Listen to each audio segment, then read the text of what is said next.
Welcome to the Sexual Wellness Podcast, real-life conversations with industry experts on modern sexuality and how to live a happy, healthy, turned-on life. I'm your host, Laura Allen, founder of New Zealand's leading sexual wellness store and holistic sex, love, and life coach, passionately guiding women to expand their pleasure in and outside the bedroom.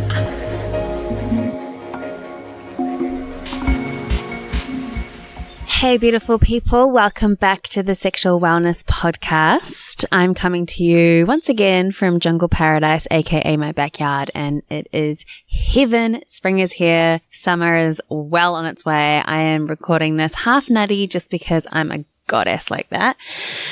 And gosh, just feeling pretty fab all around. I've got an amazing episode for you today. But before we jump into that, I am really excited about something and I've got to share it right now. So I have officially launched Pillow Talk, and no, it's not an online program or an online course or another tantra workshop where we dance around fires holding hands, even though I totally dig that stuff. This is an AKL based live event, and it's coming to you monthly, straight from my heart to yours. And I just want to give you a bit of context because this year I have been fed up. I'm fed up with the conscious sexuality scene. I am fed up with the teachings. I'm fed up with the style in which we learn about these things. And yeah, I just getting really super duper over it. And I have been pulling my hair out, trying to find a way to create my own event with my own teachings in a fun, modern, and pleasurable way where women will still walk away with the same level of transformation, but just have it be a fucking epic experience, and not just about the deep work, but about connection, collaboration, fun, play, music, food, drinks, sisters. That's what I am creating, people. So thus spun the birth of Pillow Talk. So it's going to be a monthly event held in Auckland, and every single event is uniquely themed around a certain pillar of living a turned-on life. So that is anything from the anatomy of female orgasm, which is going to be covered in our first event next month, to how to communicate in the bedroom, to creating epic self-pleasure practices, to understanding polarity and becoming magnetic to your lover. It's going to be super fucking juicy. And every single event, we're going to be deep diving into these topics. And honestly, my intention is for it to be friggin' epic. I am going all out, you guys. I'm talking the whole 9 yards. Fun, play, networking, lounging in a pillow fort, grazing on incredible high vibrational foods, and all of those aha moments at the same time. It's going to be integrative. It's going to be it's not going to be integrative. It's going to be interactive, and there's going to be stuck for words. Yeah, there's going to be lots of action tasks and journaling. There's going to be group shares, which, by the way, is extremely powerful because by you sharing your voice of your experience or something that you have found profoundly helpful can deeply inspire the woman next to you. So I'm all about creating a safe space that we feel comfortable sharing our wisdom, because we've all got it, okay? We are all going to be each other's gurus in this event. There's going to be a live Q&A where you can ask questions anonymously as well via Instagram. I mean, there's even going to be a bar. So, honey, if you want to have a vino, then have at it. There's going to be beats. There's going to be a midi when we get there, like to drop in. It's honestly, I'm just envisioning a room full of lionesses enjoying themselves, showing up for themselves, and deeply committed to stepping even more into their radiance and into their sensual nature. And if that doesn't sound like you, then you are the perfect person to come along because, girlfriend, I am going to show you how, okay? So the event link is in the bio of my Instagram, which is _Laura, LAURA, _Ellen, ELLEN. Or you can visit my website, www.laurahallen.com/events. And yeah, you'll see it all there. I'm so excited. I've honestly just been like mulling around on this, and I didn't just want it to be any old event. You know, I've been kind of stirring up the pot thinking how I can take it to the next level and how I can make something super freaking epic that every single woman walks away from feeling transformed, lifted up, supported, connected, and just like they've had a really fun night, period. Okay, enough of that, guys. Jump online, check it out. I can't wait to see you there. Honestly, I'm just beyond myself. Okay, enough. Next topic is Belinda Wiley. I am speaking to Belinda Wiley today. She's a total goddess. I met her at a ladies' dinner about a month ago now, and it was such a fabulous evening. We just had a bunch of girls together to talk about sex, love, and relationships because that's just pretty much what I love to do all the time. And that's where I met Belinda, and I was just taken away by her grace and beauty and her wisdom and the way that she held herself. And I am really excited to bring her onto the show today because Belinda's a sex and relationship coach, and she specializes in helping women reignite their sex lives with their husbands. So yes, people, we are talking long-term relationship sex stuff in this episode, and we uncover some of the myths of intimacy in long-term relationships, the challenges that many women face. So if you're struggling in this department, then trust me, you are not alone, beautiful. And yeah, and then we go on to discuss some of the tools and exercises that you can start doing today to reignite that fire within you and your relationship. That's it from me. Enjoy the show. Yes, I will. Okay, Belinda. Hello. Yes, hello. Thank you for being on my show. It's such a honor to be with you again and to share with you and talk about some juicy topics. I'm excited. Yeah, I'm excited too. So our intention for this episode is to talk about keeping the spark alive in long-term relationships, which I'm really excited to hear about because you've been married for 36 years this month. Yeah, wow. Amazing. And you've also, you have a family and you've done all of the sort of life things that happen in that period of time. So yeah, I'm excited to hear about your experience as well as your knowledge from working with clients and so on. So I think the first thing I wanted to, the first question, which is the most important question that I always forget to ask, is what color are you today and why? What color am I today? I feel like I'm this vibrant pink, like hot pussy pink. Oh, yeah, hot pussy pink. And you've got a beautiful pink top on as well. Yeah, nice, beautiful color.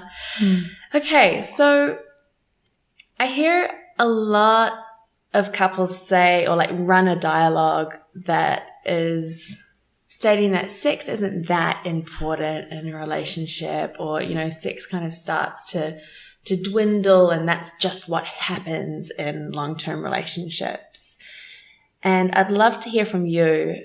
Why is sex and pleasure important?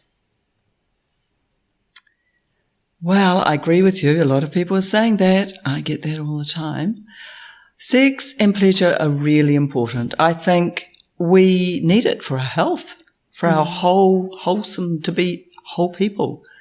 And particularly if I'm talking about a lot of the people I'm working with and myself, I'm in my 60s, a lot of my clients are in their 40s and 50s. They're a lot more aware of how stressed they are. They're a lot more aware of, they want to feel really good about themselves. And sure, they all seem to know about diet and meditation and exercise. But that piece about sexuality seems to have been lost. And I think it's quite frankly lack of education. I think that we, as women, we all started off with this, this core essence as children. When you're young and life's simple, we've got this core essence that retains what's inside there is our sexuality, our pleasure, our joy, our spontaneity, all those things. But through childhood, with how we were parented, religion, just the whole of society, we learn to sort of, we women learned to just tone ourselves down.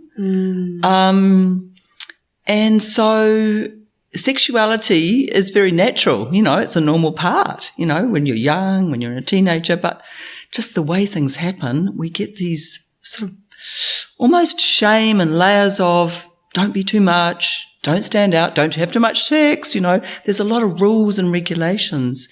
And so over time, these things get pushed down and layers build up, of shame and fear, and we can't access that part of ourselves.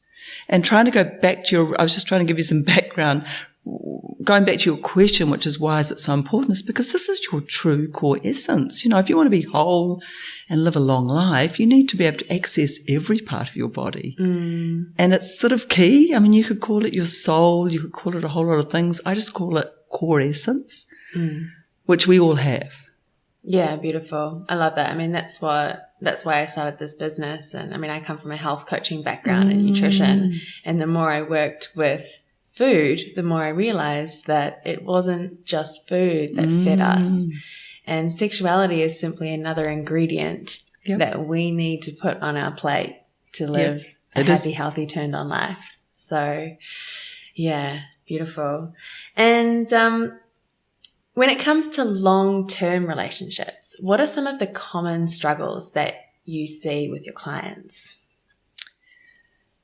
The common struggles are they just feel like they're not feeling anything, that they're having sex. Some of them are still having sex with their husbands or partners, but they're not enjoying it, and they're doing it out of duty because the man needs it. There's a lot of that sort of story going on. But they sort of know how it used to be, and they're not quite sure how to get back there. And that ties in with what I was talking about our core essence. So you get these layers, and what happens is the layers build up to keep you safe in the world, because you do not want to be, it's scary when people shame or blame you when you're younger and you're experiencing sexuality. And for women, again, I'll come back to this piece, society has been really tough, way more tough on women than men. For a woman to have a lot of sexual partners, she is shamed. She's still called a slut or a whore or some of these terrible things. Whereas men are considered players. And I'm not calling out men at all, but it's just the way it's been viewed for a long time. Things are shifting and changing because we've got some new modelling coming on, but it's still new, I think. And so for my clients, particularly women around my age, 40, 50, 60, they went through a lot of that. And so the layers are on there, and we need to sort of peel back those layers so they can get back in touch. So what it looks like when the layers go on is they end up, you feel like there's a numbness, and this is what I experience with clients, where they almost think that there's nothing wrong with their sexuality. Actually, it's normal for the man to want pleasure and for me not to. Like these are the sorts of things that they're saying to me and that I probably even understand from my own personal experience. So nobody is broken, and I'm not trying to fix anybody. There's nothing to fix because that core essence is there. Yeah. So it's about peeling back those layers again and reconnecting with our kind of innate. And letting whatever has to come up out, because often there's a lot of rage and anger, and that can be a bit scary. But when that's released, there's all the joy and all the sexuality that was the pleasure and the wildness and that true core essence of yourself, and everyone has their own. Yeah. Yeah. It's sexual liberation, baby. Yes, that's it. That's what it is. That's it. And yeah. It is. It is. You see all of the classic pictures on your Facebook feed of like, release the wild woman within, like the goddess. And you kind of have a bit of a giggle at it. Well, I do, but that is my life. Like that is what I actively do. Absolutely. Every single day is connect with that wild woman within me, with that essence that you're talking about, because, you're so right. I mean, it is a part of us and it's important that we stay connected to it. Because when we're not connected to our sexuality, and that doesn't necessarily mean to say that we're having sex every day, it doesn't have to look like, penetrative sex. But when we're connected to that part of our essence, we start to feel more alive. And when we don't, there's this kind of feel lackluster. Absolutely. And that's what women come to me saying, something's not right. I love my husband. We have a great life. We do this and we go here. So, but there's something I'm not feeling. Something's missing in me and they're not even sure what it is. And so that's when we start having these conversations, and that's when I start asking them about, well, what do you do for pleasure? What do you do for sexual pleasure? And they're sort of perplexed. And I'm like, it's the old adage, what you put your focus on, you get more of. Sounds silly, but it's sort of true. And with life, I know for myself, you get, I remember when I was younger and we got married and there was plenty of sex and a lot of fun and laughter. And then came children, and then came businesses, and then came stress, and then came traveling and schooling and all these layers of busyness that still happen to this day for many people, for most of us. And what happens is often our sexuality, our sensuality, our pleasure goes to the bottom of the list. Yeah. And women particularly are very good at looking after everybody else. It's sort of inherently in us. And they often drop the ball on their own pleasure. Maybe they still do lovely things like, lots of trips and doing lovely things, with their friends and probably with their partners. But connecting on a regular basis in a sexual way or sensual way with their loving partner often is just a too hard basket. Yeah? How do you come together? So that's what I really, help women do. Beautiful. I love that. And I also like to point out how you said accessing pleasure and sexual pleasure, because pleasure exists everywhere. Not just in the bedroom. No. I love how you said that. Yeah, so true. Yeah, and just to deep dive further into, again, like long-term relationships and how you have kids and like life just happens and pleasure goes to the bottom of the priority list, and then all of a sudden you wake up one day and you go, why do I feel this way? And then you start to realize that it's because we haven't been prioritizing our sexuality within our relationship. And so what would be, let me just think for a moment about how to phrase this properly. I guess it would be, what would you recommend that women start doing when they're wanting to reignite that flame within them? Self-pleasuring on a regular basis.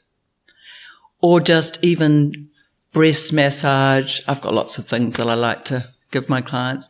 Just touching your body, just really appreciating it, looking in the mirror, wearing beautiful underwear, just really doing pleasurable things for yourself. Learning, stroking your own body, getting some oil, and just really simple things.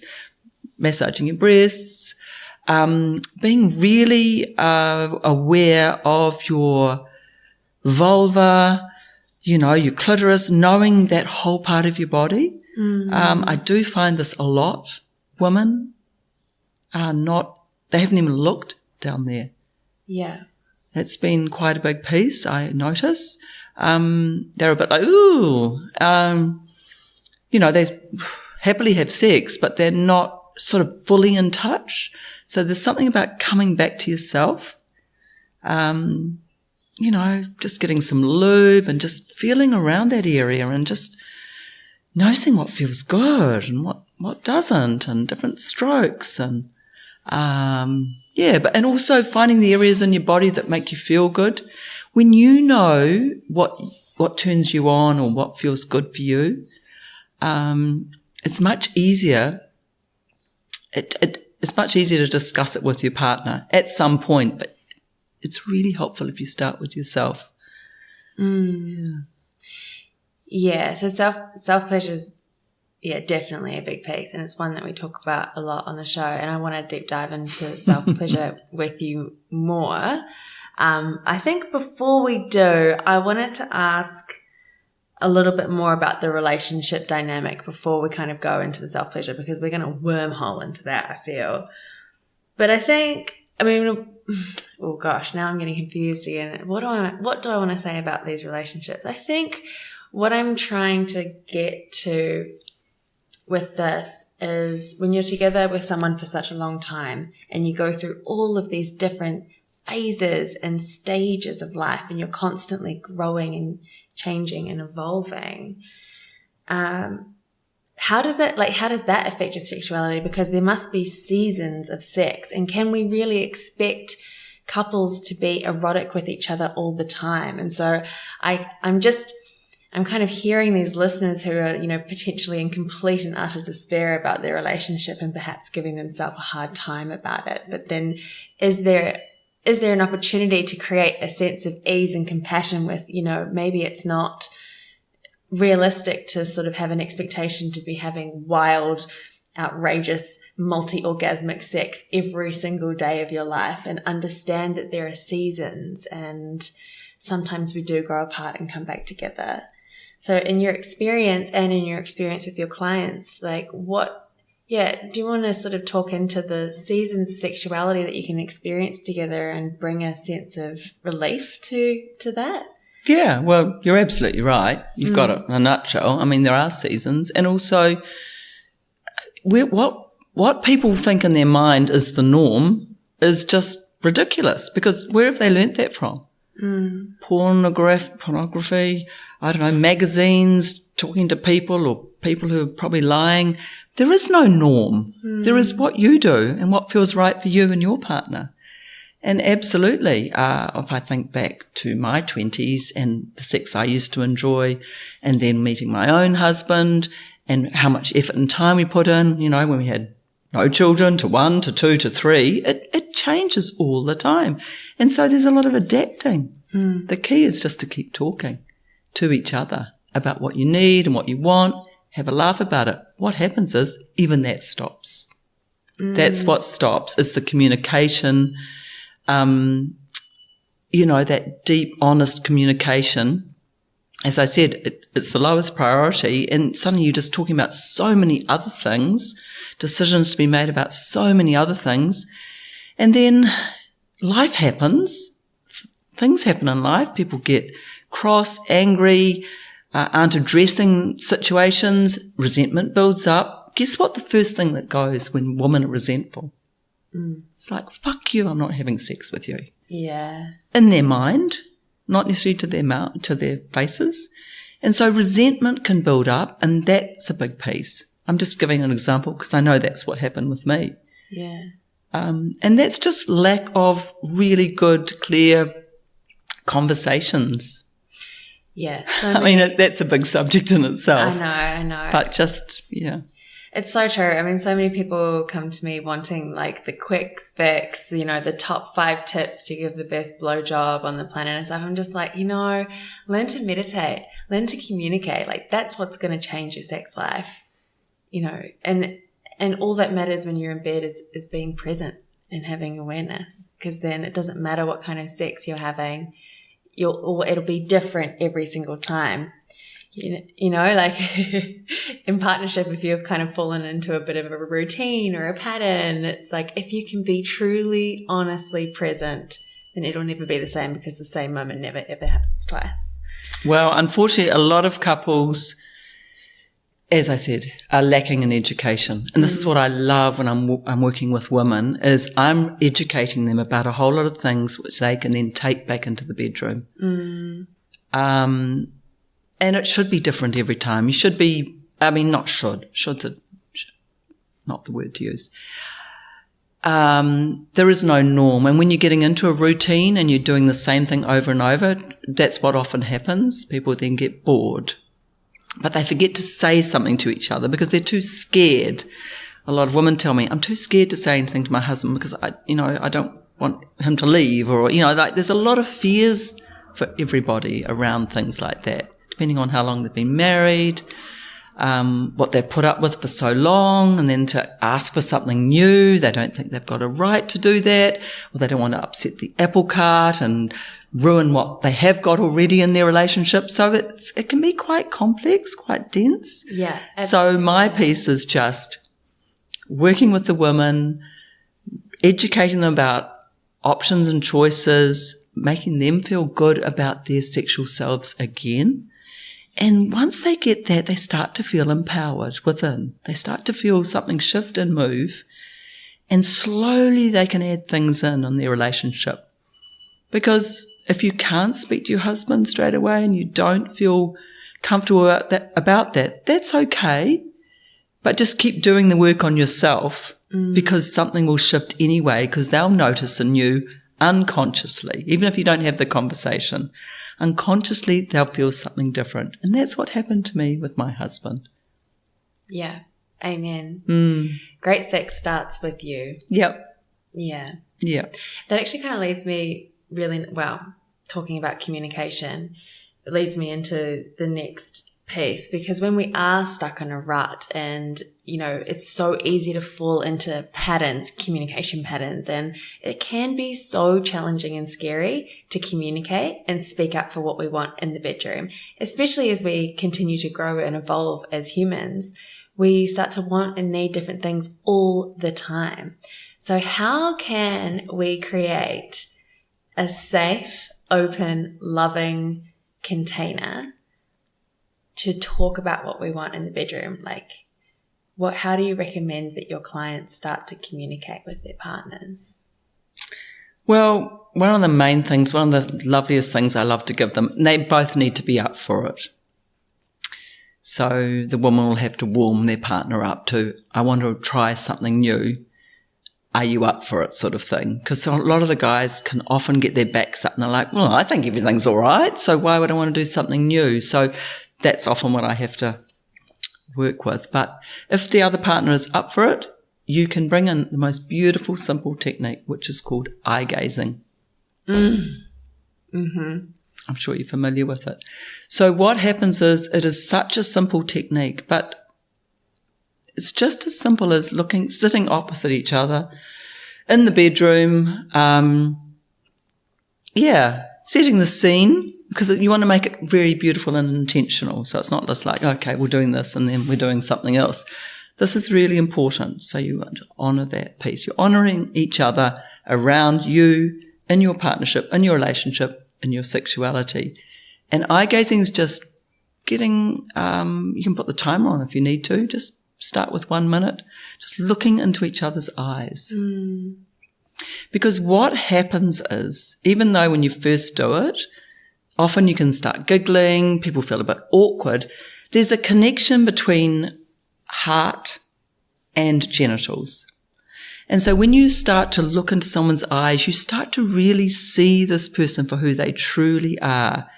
It's a really simplistic, it's a tantric process, as I assume you know.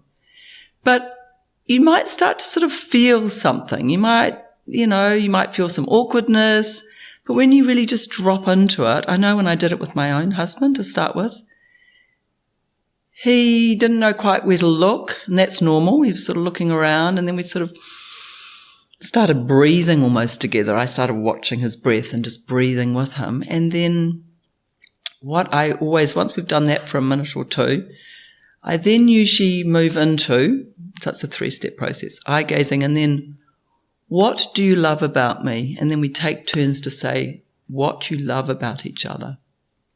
And often, if a partner hasn't done it before, they don't know what to say, I usually start. And you say things like, I really love your beautiful eyes. Or I really love the way you bring me a cup of tea in bed. Or just things about him, anything random. You can do that for about a minute or two each. And it's so interesting how good you feel afterwards, because these are things we forget to say to each other. So you've made this intentional piece of just saying, looking at each other, saying what you like about something. Beautiful. It's a really simple thing. Yeah, eye gazing is amazing. I do love it. It can bring up so much, even for me. I would call myself an experienced eye gazer, but to set aside the time to do it with my partner feels so scary, because even though this is the person who I love so much, to connect with them that deeply, because it is a very, very deep and moving way of connecting, can seem scary. And you're sitting there and it's awkward, and my mind can start to run wild and go, what's he thinking? Does he think this is stupid? And all of that kind of stuff can really happen. And so it is, but I mean, at the end of it, it does feel amazing, but it is a practice, and it takes a little bit of getting used to, and it is scary in the beginning, but you've just got to kind of push through and observe. It's really interesting to observe what comes up for you and the resistance and what your mind starts to tell you, and then practice just being present and with your partner. It's so beautiful. Actually, the book called Vagina by Naomi Wolf is amazing, and she's really into the sort of neuroscience behind all of this tantric practices, and she really breaks them down, and she has a beautiful chapter on eye gazing and really goes into the science behind it all. So I'll pop that in the show notes for anyone who's interested on having a read. On that note, though, I'll just say, in my experience of being in a long-term marriage, I only introduced this to my husband a couple of years ago. And I think that's what I'm noticing with my clients is they've been together a long time. They know what they love about each other, but the layers get over and they forget to say these things because they get caught up in life. So to bring it into the bedroom, it softens everybody's hearts, particularly the man's. When he hears these lovely things that his wife's saying, and then the woman hears these lovely things. So it's more, like the lovely things that you love. The eye gazing is just a little bit of a start. And then something about these loving comments, these sort of almost beautiful things that you're saying in this sort of intentional moment, is something shifts. And for women, when their hearts are open, so their whole vaginal canal, everything, there's that whole piece that happens. Yeah. And for men, when their hearts are sort of softened too, they start to feel dropping into their, I don't know, just that lovely sexual part. Both people do. So I suppose, it's very, and I use it, actually my husband and I use it as foreplay. Beautiful. So we have intentional sex. We actually book it in. We book it in because life's so busy for a lot of people now. I know everybody thinks that it should be all so spontaneous and we should be all just taking one quick look at each other. And maybe that was like that when we were younger. But now we book it in. 2 or 3 hours. Usually try and do it once a week. And sometimes we just show up for that and it's like, okay, straight into the eye gazing and straight into what we love. And we also add in another piece, which is sometimes what we fear. Yeah. So you say what you love and then you can say what you fear, and that might be to do with, the session or whatever sex we're going to have or whatever sort of connection we're going to have. So that's the container, I suppose, I'm talking about, is the eye gazing, what you love, and then what you might be fearing in that moment. So they're quite beautiful things. I really like to talk about the fears as well, because I find that can also be really heart-opening, and it brings a new sense of empathy, and then you can actually go into the lovemaking session together with a much deeper sense of awareness of how to please each other and soothe each other emotionally, spiritually, and, get out of our heads, essentially, because if we haven't communicated about it, then it's in our minds. And pleasure does not exist in the mind. No. So, beautiful practice. And I feel like I love how you're saying an intentional pleasure and like making it having intention behind your lovemaking. And I think that's really important, even in short-term relationships, like not short-term, but like, newer relationships, is to be intentional about the polarity that you're creating, about the foundation that you're laying. Always, when you walk past your partner, like, look at them with that same, like, desire, grab her ass or just, like, float past him and, like, waft your sort of feminine essence over him and just be like, oh, I love this man. Even when it's really, really challenging, just keep trying to show up and don't get into that complacency, because we can forget. All of those layers can come on, life happens, and we forget to acknowledge each other. So I find it really, really important to be intentional with how we're treating each other and how we're actually cultivating that desire, even when we're not in the bedroom. Good point.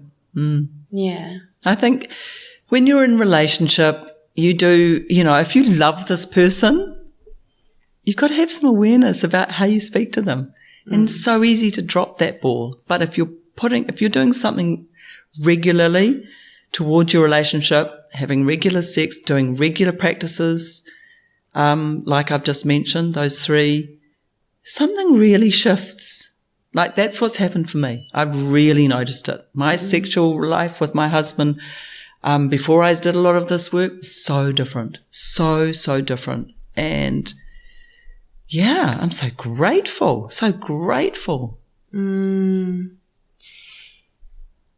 Yeah, beautiful. Another thing that I hear a lot is releasing the expectations around what sex should look like. So, you plan to have this, sex date, for example, but releasing any kind of expectation of, even penetration or having an orgasm and just letting it be what it needs to be. And I think that's also particularly relevant for, I'm sorry, I don't have children, but, when you've just had a baby, you probably don't want to be going into like frictional, like hard, penetrative sex straight after that. Like, no, straight up, well, tell me, no, is that? Well, it depends. I don't know. Every person is, different. Yeah, that's true. Every woman is different. So I agree with you wholeheartedly. It's a big piece. I talk to my clients all the time about it and try to encourage them to take orgasm off the table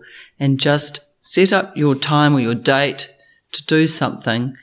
Make it sexual, make it sensual. It could be massaging, it could be sensual touch, it could be eye gazing. There's so many different things you can do. But just about pleasuring each other and playing with each other. Yes. Using that childlike mind where you're just curious and playful and you can laugh and maybe you might cry. And the other things I always encourage anyone who ever asks me to do is 3 things. Breathe and have some awareness of your breath. Sound. Like, really use your sound, like your voice. Yeah. And move. they shift everything. Often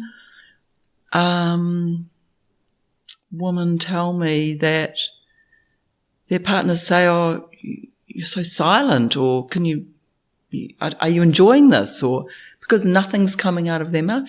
Women have forgotten sometimes to sigh or to sort of, we see all these things on movies where people are going, moaning and carrying on. Well, actually try it. When you sound, your throat is actually connected to your whole pussy area, and it sort of shifts the energy. Yeah. And sometimes you might want to cry, you might want to scream, you might want to grunt. It's all good. Yeah, it's so easy to say these things. I was thinking that as I said it. It's so easy to say these because I was thinking that as I said it. I am so guilty of doing this. Sometimes I still am in a love-making situation with my partner, and I lie there and I'm enjoying it, but I'm not moving, I'm not paying any attention to my breath, and I work in this industry, and I'm not using my voice, and I don't know why it's so scary sometimes, or it feels so difficult to do. I don't know why that is, but for me, when I'm in those moments, I now have the skills where I can have the awareness and go, oh, I'm in this state again, where I'm in my head and I'm not being present. And as soon as I tell myself, just be present, because usually what's happening for me, just to give the listeners a beautiful overshare of my sex life, is I'm feeling insecure about something. I'm quiet because I'm thinking more about, is he enjoying this? Am I a good enough lover? All of my insecurities are coming up, and it's making me quiet. And then I just need to self-soothe and just remind myself to be present. And as soon as I do that and drop back into my body and actually focus on my pleasure, to be honest, I know that sounds maybe selfish, but if I go, no, what do I want right now? What's going to feel good for me right now? And move into that space, then everything shifts straight away. And I do, because my body does just want to move naturally. And so if I'm present and if I can identify that, and I'm not in my head worrying about what he's going to think about it or so on and so forth, then I am able to actually put those practices into motion. So I hope that helps. No, well, it does, I think. And also, if I want to swing right back to what I talked about at the beginning, which is the core essence, which is where all that wildness and sexuality and pleasure and joy and playfulness is all there, with those layers and layers. And then when you're in the bedroom, those layers are there. That's that whole thing about I'm being selfish. Actually, you're being self-aware. And we can't control anyone else's thoughts or feelings or actions. But you're wanting to be present. And if two partners are present, they've had some conversations, or they've done some eye gazing, or they've done whatever foreplay, it's just communicating and using your voice. And sometimes you need to be saying, are you enjoying this? I don't know. I mean, it's like, what's wrong with that? What's wrong with communicating? What could be, it's like, where is the honesty? And I think it can be very scary, as you said, from your experience. And I'm saying from a coaching perspective, that's what I help women with, because that's very, very normal for a lot of, for most women. Yeah. It's those layers on there, digging back down, and sort of releasing that. And this is why sexuality is so fascinating, because it's so psychological and it's so deeply ingrained within us. And it, most of the time has nothing to do with sex. And this is why I'm so fascinated. This is why I work in this industry, because it's just so fascinating how we feel in the bedroom and how that is reflected in every single area of our life. It's just blows my mind. Agreed. Me too. I love it too. Yeah. Love. Yeah. So on that note, when it comes to being present and aware of our own pleasure, that's when we can really start to talk about self-pleasure. And the better we know our bodies, the more you know, the deeper we can go with ourselves, the deeper we can go with our partner. What do you feel about that statement? Absolutely. Self-pleasure is key.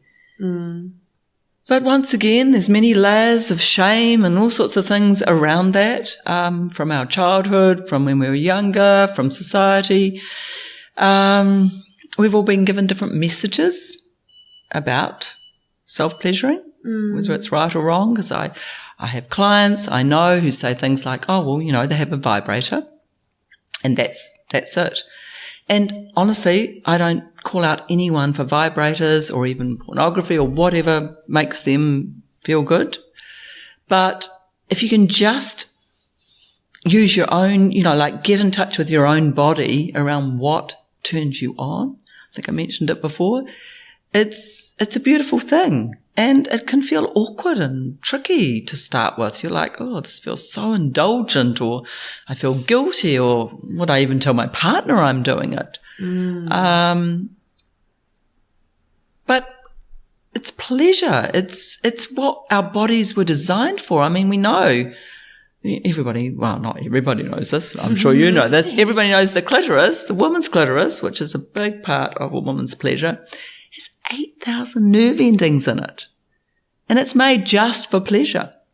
And that whole area around the clitoris and the vulva and all around the anus, all that whole bulb, you know, the whole area is just seething with beautiful places to feel just exquisite pleasure. Why wouldn't we? Yeah, I love that. Why wouldn't we? Exactly. It's it's like we are all here to have the best time possible, I believe. You know, it's like, why wouldn't we? Why would we deny ourselves of this honey pot that's available to us? You know? Absolutely. And on that note, I've got a fabulous, I give all my clients this thing called the honey pot, where you imagine, it's a beautiful, beautiful technique, which really can literally, it's just a visualization. It's a tantric, it might be a Taoist tradition, I think, where you imagine it. One of my clients, I gave it to her, she did it 3 times, and she said to me, oh my God, something has just awoken at me. Awoken, is that a word? Awoke. In me, and I'm feeling, you know, so turned on just by visualizing this honey and moving all around my vulva and up into my clitoris and all around there. And it's, so it doesn't, you can go and do things where you're actually touching yourself and enjoying that pleasure, but there's also beautiful visualizations that are quite transformative, getting you back in touch with that part of yourself that's just maybe just been put on the back burner for a while. Yeah. And I'm saying, let's bring it back on. Let's bring it back on. Just like you make yourself a green smoothie in the morning, yes. Go to yoga, yes, have a meditation, do the honey pot meditation. Absolutely. Yeah. And a bit of breast massage. Yeah. Getting back into that sensual feeling of your whole body. Yeah. I also love to talk about how, you know, sexuality and being, you know, living a turned on life doesn't necessarily mean that you need to quit your job and start wearing big flowy dresses and, you know, go and live in a cult. It's, you know, you can integrate all of these practices into your life today, you know, and it can simply start by when you have a shower in the morning, be really mindful and just enjoy that hot water falling over your body, you know, turn it into a sensual experience. And, you know, perhaps you're not feeling like you want to be having, you know, again, penetrative sex right now, but it's about stoking the embers of your turn on and connecting to your unique essence. And it looks different for every single woman, and experimenting with it and finding out what it is that turns you on, and then prioritizing little bits of that every single day. Yeah, absolutely. And just following on from what you're talking about, penetrative sex, I think it's a really, really valid point, because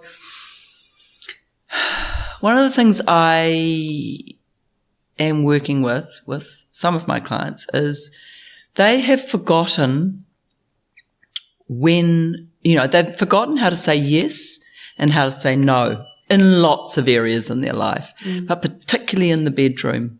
And so women, as I said before, with all these layers, have just got used to having sex. They probably think they're a bit wet and they're a bit turned on, but, have they really asked themselves, is this what I want? What do I actually want? Do I want penetrative? What do I need? Am I ready? And so often women have sex when they're not really ready. There's plenty of books about that. There's a fabulous one called Come As You Are by Emily Nagoski. She talks a lot about that and how women have all got different ways that they are they've got different types of being ready for sex, and they need different stimulants, and they also stimuluses, and they also need different lengths of time. And a lot of women think, oh, I'm too slow, it's taking too long, so I'll just do it anyway. So, you've just reminded me. So that is something that I try to bring back for a lot of women about, well, what do you want from this? You've made a commitment, you're going to have some sex with your husband, or you want to. But the foreplay, the getting ready, everybody knows that women take longer than men. And there's nothing wrong with that. There's absolutely nothing wrong. Why are we hurrying up to meet with them? I mean, maybe men need to have some more education or some more understanding about what we women need. And that just comes back to education and conversations. Education conversations, because for me, with a lot of the women that I'm working with, they haven't said anything for years. And so then they sort of wake up and go, I know there's something more. They come and see me, and then they're like, oh, how the hell am I going to get this across? They're so fearful. Honest conversations. Men in a loving relationship, they usually want to keep the sex going. Yeah. So if you're coming to them saying, hey, I want, I just want something different, or how can we do this together? I mean, that's what I did in my relationship. I wanted something different. And I just had to say this and speak in the most loving way. First of all, getting very clear about what I needed and feeling very confident in my own body. Just from those practices we were talking about, just practicing something regularly each day. Yeah. Yeah, beautiful. I love that. I've got a question from someone in the community who really, really wanted to know about what to do when your partner who you're in a long-term relationship with has kind of clashing desires. That was an interesting one that I thought we could touch on. Desires in the bed, sexual desires. Yeah, like, one partner might like a certain style of sex or certain sex positions, and there's like a bit of a hit and miss there. So what would you recommend? At the end of the day, I mean, I've been through this with my own partner. It's just you have to have some conversations and some clarity about it. Being really upfront and honest about what you want to try or what you would like to. It's like if you've got different desires, are you willing to, experiment? I mean, that's all it is. I haven't got the quick fix answer for that. It's more of a conscious, loving conversation. Yeah, that's true. Actually, it just came to my mind. It comes down to awareness as well, like what you're saying with self-pleasure and knowing yourself so that you can know what your desires are. But then also when you are in a long-term committed relationship, it can be really, really helpful, like the love languages, for example, to have some kind of tool that you can use to understand each other better. And the erotic blueprint. Have you heard of that by Jaya? Yeah, no, that's good. I'll put that in the show notes as well. Yeah, that's very good. So it's basically like the love languages, but for sexuality. And that can be super powerful to understand your own blueprint and what, your erotic blueprint is, so that and you've got a framework for how you can be pleasured and so on and so forth. And then to understand your partner and be able to meet each other is awesome. Yeah. No, I agree with you. That is a great. That could be. Yeah, I have used that before. That could be really. I'll put that in the show notes for anyone who's keen. I highly, highly recommend. Have you done it? No. No. Isn't it funny? Gosh, Because I gave it to a after client this. the other, let's do it, yeah. Let's do it. I've already done it, but I wouldn't mind doing it again because things change, you know, and it's like I feel like I feel like my erotic blueprint even 3 or 4 years ago might change slightly now because I've experienced different things in life and now different things are turning me on and I'm curious about other things. So that goes back to that piece of how we're always growing and evolving, and it's important to keep the communication alive. And so, yeah, beautiful. My husband and I, we do talk a lot about what we like and what we don't like. But, I mean, we're talking more – we don't talk about what we don't like. We're talking about we just want to try different things. And, yeah, we haven't had a problem discussing that. So I guess your question was like, yeah. Yeah. for me and us, it's been more about just being really honest with each other. You know, feeling the fear and asking, feeling the fear and listening. Sometimes it's hard to hear your partner say things you think might feel a bit weird. But, yeah, I like your idea of doing that. So that's helpful, I guess. But then, even then, when you find out what the blueprint is or what part you're in, what if you're opposing then? Then what? I mean, how are you then going to navigate? Because it's like, well, this is how I am, this is how you are. So I suppose I'm more interested in just a little bit more organic, a little bit holistic, because it can be quite overwhelming. Because a lot of my clients, I'm trying to keep it quite simple, and they can get a bit overwhelmed with a lot of information. We live in a world where we're just information overload. And so for me, I'm just trying to keep it back to, you've just got 2 people here, you love each other, you want to have more sex, you want to be totally pleasurable, you want it to be orgasmic. Sometimes you don't want to have the penis inside the vagina. Sometimes you just, it's like, what are you going to do? How are we going to do this? What do you feel like today? It's like, it's almost like experimenting, but not having it overly organized. Yeah. Going back to almost basics. Yeah. And it also just comes down to being present again, because always. It's like, and releasing the expectation of always. what sex should look like, because, we have this sort of visual idea of what it should be, from porn and so on. There's like dick and vagina and, there's like, there's orgasm, and that's kind of what sex is. But you can have, instead of changing that intention to, connection, authentic connection, and starting there. I mean, you can have the most beautiful experiences, like honestly, so touching and moving and fulfilling and just like yum, without any penetration. Absolutely. And like, it just, absolutely. Yeah. And also, I'm just thinking of one of my clients telling me, there's still this sort of fear that they're doing it wrong. Yeah. There's a lot of that going on. Yeah. So she was saying to me something about, we had amazing sex. But of course I was still having to stimulate myself. And I was going, what's wrong with that? She's like, I thought I should be, it should all be, I should be having an orgasm, without that. I'm like, you can have whatever you like. There's no rules. And this is another thing. When I hear this, it makes me so sad. It's like, oh my God, the pressures people put on themselves. This is, people in long-term marriages here. Yeah. Who just keep thinking, this is not right. I should be doing something else. It's like, no, make your own rules. Beautiful.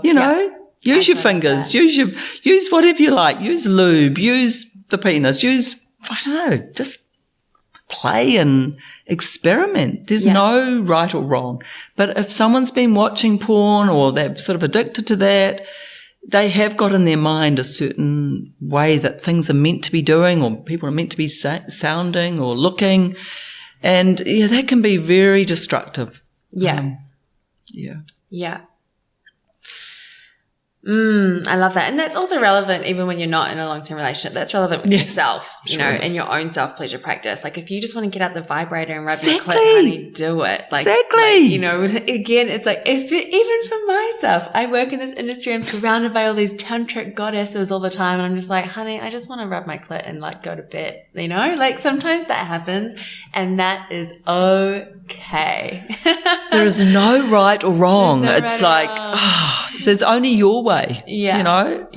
And then we've all got our little stories in our heads. Absolutely. And I think I've got one other thing that I wanted to mention before we wrap up, and that is taking responsibility. And I think that's a beautiful thing about self-pleasure, especially when it comes to, you know, trying to reignite the fire in a long-term relationship, is like taking responsibility for your turn on, because there's also a common story where it's like, he didn't turn me on, he's not good in bed, he this, he that, you know, I left the experience feeling terrible, but it's actually up to us as individuals to stand up for our pleasure and prioritize our pleasure. And, you know, personally, I love to sort of get turned on, get into that essence that we were talking about earlier in the podcast, you know, tune in, do a meditation and get turned on before my partner even comes home, you know, just so that I'm aroused and in control in my body, and like, it's not about just being ready to, you know, DTF, like ready at any time. It's just about being in that feminine, juicy God essence, so that you are kind of primed and ready for a beautiful experience that, you know, you're desiring to have. Absolutely. And set an intention. What do you want to happen? What do you want to experience? It's very powerful what you want to, you know. Also create the actual container, your bedroom, set it up beautifully, you know, really like it's an honoring, you know, you're a man, you're a woman, he's a man, this is, I don't know, God, goddess, use whatever words you like, but see it as a beautiful thing. Yeah. And set the scene. Beautiful candles, lovely sheets, warmth, you know, music, I don't know, something that smells good, whatever. Set that scene so it's an intentional place. And then in your own mind, you know, have an intention for how you want it to go. You know, what do you want to experience? You know, bring into mind, how do you want to feel? You know, do you want it playful, or do you want it soft tonight, or do you want it loud? You know, like just have it in your mind about how you want it to be. You don't even always have to tell your partner. Just have it in your mind. Trust me, it's amazing how things can go. You let go once you get present with your partner, and then you just play, do whatever you want to do. But yeah, this is what I've noticed. Beautiful. Things really do shift. And when you let go, sound, move, and breathe, and you're present with each other, I tell you what, orgasmic bliss. Orgasmic bliss. Sounds good to me. Beautiful. Yeah, that was awesome. I've written it down in my diary. Set an intention. I'm gonna do that. You can set an intention to wait until you're fully ready. You can set an intention. It's like, my intention for this love making session is to speak up, or to sound more, or to do those things that are a little bit scary, you know, and just, yeah, beautiful. Love it. Okay, we're going to wrap this up now. So I've got 3 quick fire questions. And the first one is, how do you cultivate more pleasure in your life? How do I personally? Mm-hmm. Oh, for me, that's easy. I usually have a lot of music. I do a lot of dancing, a lot of, you know, just really moving my body and really tuning in with my pussy and just really feeling the music. I do have a regular self-practice, so I'm tuning in with her all the time. What was it? Yeah, I always want to wear beautiful feminine clothes, not those big swirling things you were talking about, but I just want to feel, I always love clothing. It makes me feel alive. I feel feminine. I just want to honor my feminine self. So yeah, 3 things I love. Amen. I love that. Next question is, what's one thing you've learned about self-love recently? Good question. What have I learned about self-love? Well, it's actually the key to everything, because you need to love yourself in order to really give out anything else to anybody else, and also when you have self-love, there's just this, I learned it from sort of meditating really regularly. It's just like, we're just whole and beautiful, perfect, just as we are. And there's a softness that just sort of relaxes in my whole body. Self-acceptance. Yeah, absolutely. Love that. Absolutely. Love and acceptance is like. Yeah. Beautiful. And last question is, what is one of the most impactful books you've ever read? The Anatomy of Arousal by Sherry Winston. Best book ever. Funny, educational, informative, lots of tips. Yeah. Beautiful. Best ever. Okay, that'll be in the show notes as well. Fab. What a great little combo. Yeah, that was fun. Much. Yeah, it was awesome. So if listeners want to find you and work with you, how can they do that? I'm on Facebook. Yep. Yeah. And I do lives all the time. I give out lots of tips, and I do public talks, which I advertise on there. So I'm just Belinda Wiley on Facebook, and it's open to the public, or you can friend request me. And yeah, people can get in touch with me that way through Facebook Messenger. Perfect. I love that. Yeah. And of course that will also be linked in the show notes so people can find you. Thank you. Thank you. Much. That was fun. It was fun. It was good. If you enjoyed this episode, hit like and subscribe, or share it with someone who you feel could benefit from hearing it too. My mission is to bring healthy sexuality to the mainstream, so be sure to leave your 5-star review on your favorite podcasting app, because that way this content can land in the ears of those who need it the most.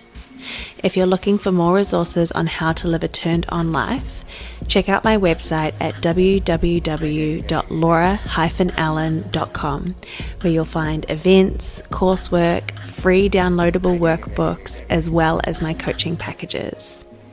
And lastly, I want to thank you for taking the time to prioritize yourself in this exquisite way, because when we do, that's when we can really start to show up for the rest of the world. And until next time, thank you so much for listening, and I'll be back with another episode soon.